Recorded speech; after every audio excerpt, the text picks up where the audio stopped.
Bismillahirrahmanirrahim. Assalamualaikum warahmatullahi wabarakatuh.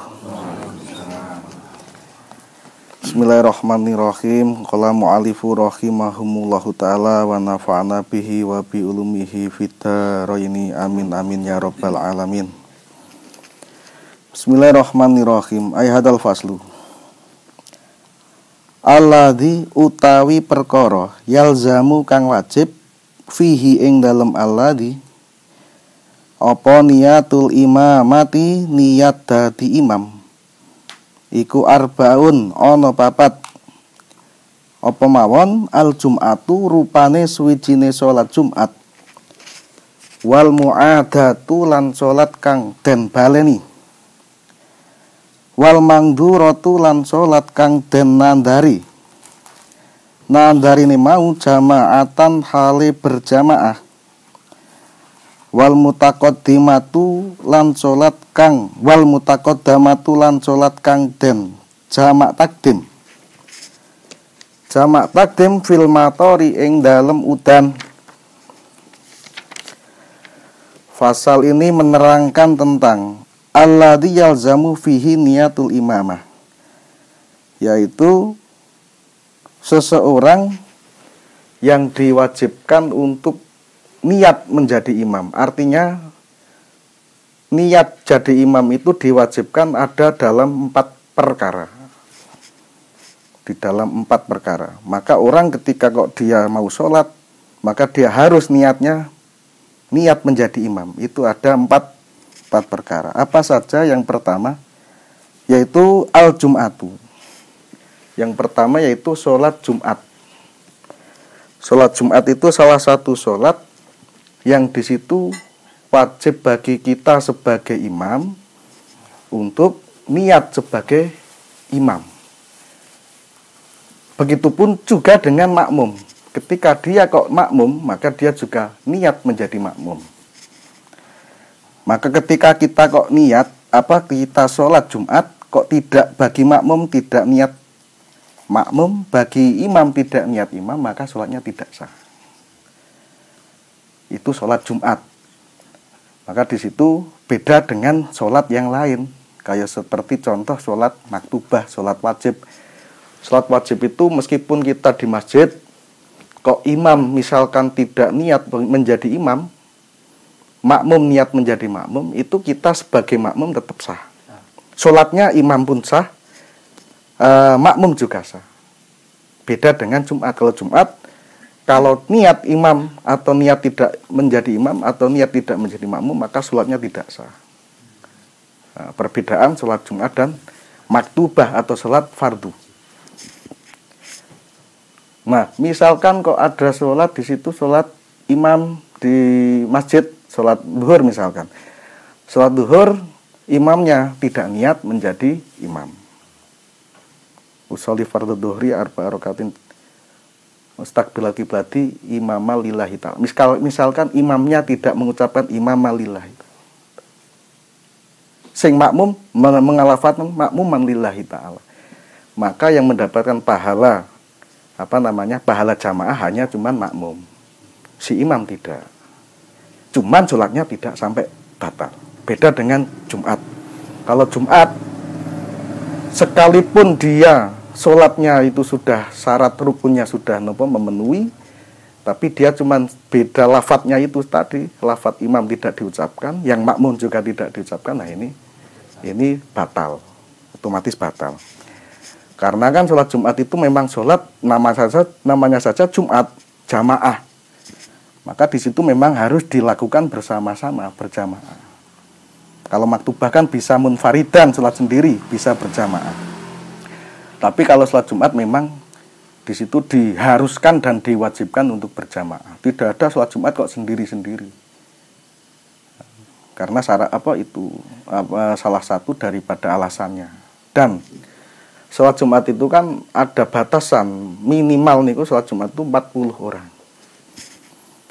Ada kaul niku sing mengendikake Imam Syafi'iyah atau madhab Syafi'iyah mengatakan demikian. Tapi juga ada qil yang mengucapkan Ibnu Khuzaimah sholat Jumat itu 3 orang atau 4 orang sudah cukup.